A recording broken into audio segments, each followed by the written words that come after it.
वो कर लिया है, बैक ऑफ द चेस्ट को आपने कर लिया। अब आपने रिलेवेंट एग्जामिनेशन देखना है। अब चेस्ट में रिलेवेंट एग्जामिनेशन क्या होगा? Clubbing.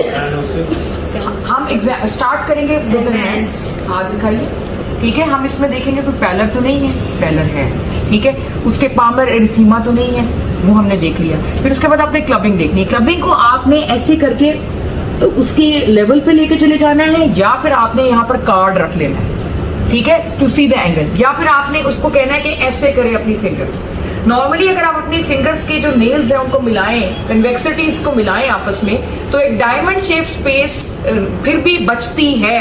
If you can see, a diamond shaped space is usually seen if the angle is preserved, but if the angle is not preserved तो फिर ये diamond shaped space नजर नहीं आती है। तो कोई भी एक तरीका, सारे नहीं करने की जरूरत है, उससे आपको क्लबिंग का आइडिया हो जाएगा।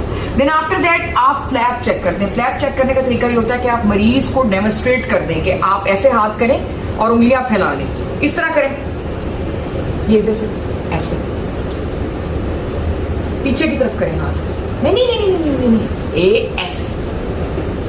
इसको सीधा रहने दें, इसको सीधा रखें, ठीक है।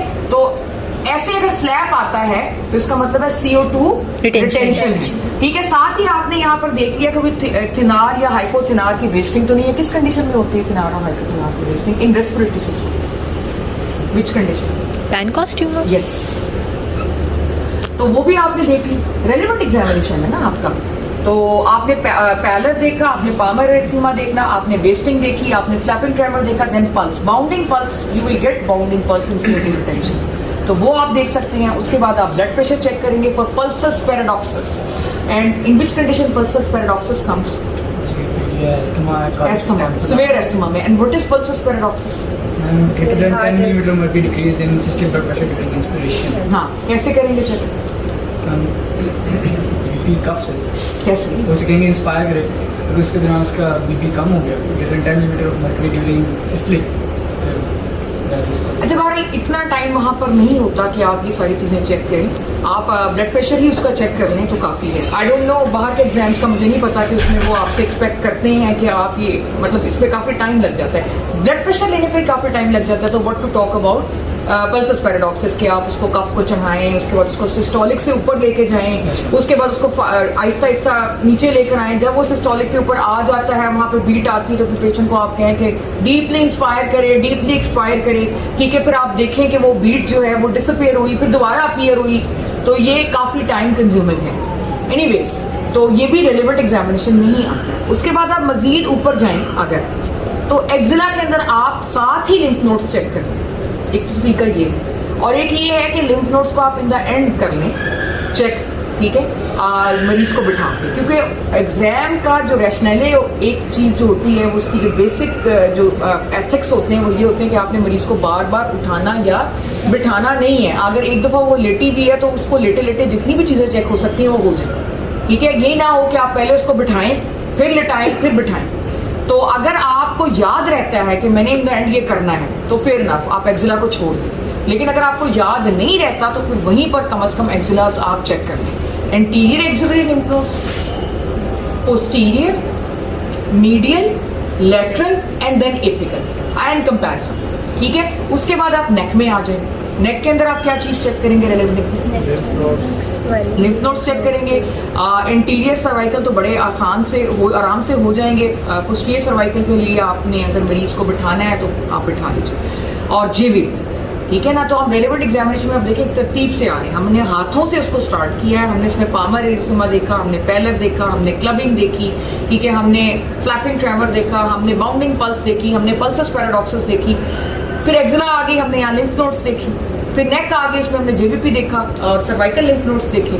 और उसके बाद हम आ गए फेस के ऊपर। फेस के ऊपर हमने आईज के अंदर क्या देखा?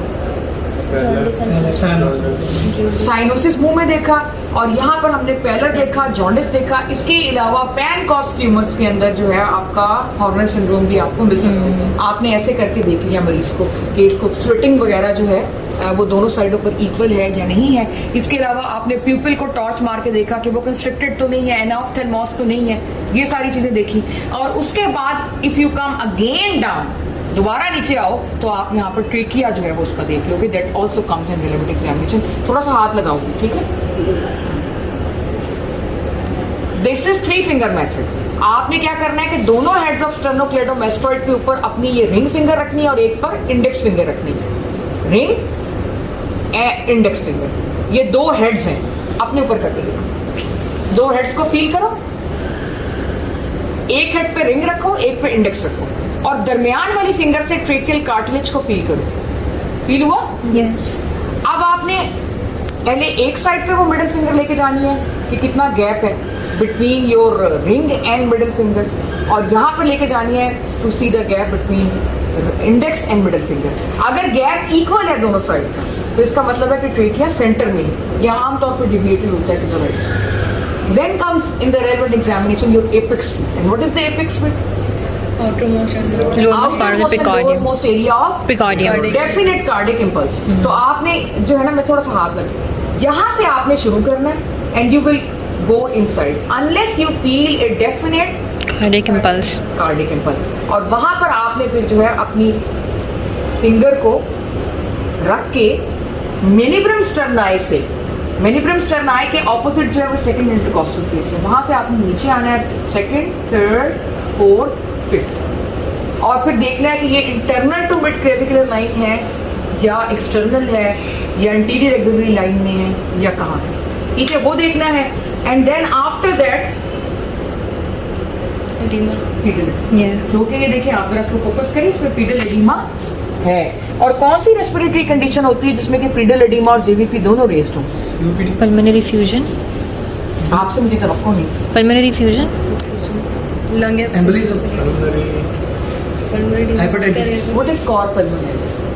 Oh, urinary congestive heart failure. Secondary to lung disease. Lung disease. तो लंग डिजीज उसको अगर कोई इतनी सीवियर है कि उसने राइट हार्ट को इन्वॉल्व कर लिया तो जेवीपी भी रेस्ड होगी और साथ पीडल एडिमा भी होगा और आपको हेपेटोमेगाली भी मिल जाएगी। तो basically hepatomegaly it also comes in relevant examination. ठीक है कि आप हेपेटोमेगाली चेक करें और अगर जेवीपी आपको मिलती है तो फिर आप उसको जरा सा प्रेस करते हैं तो हेपेटोजुगुलर रिफ्लेक्स मिलता है। ठीक है,